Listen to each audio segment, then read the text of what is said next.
यहाँ से स्टार्ट हो रहा है।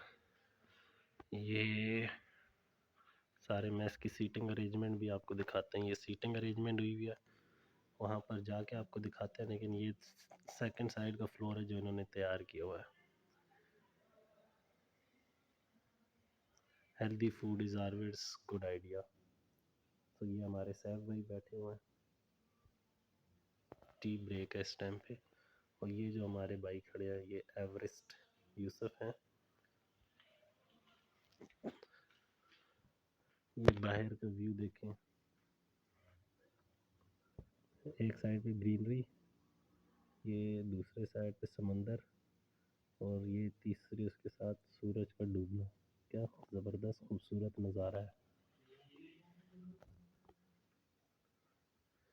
जुआ का ये बंदा मेरे ख्याल से इधर गई।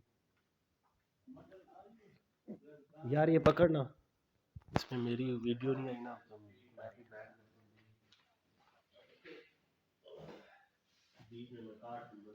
हाँ वो कर रही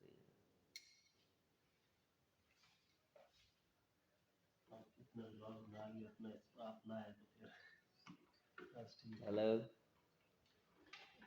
होगी। ठीक है।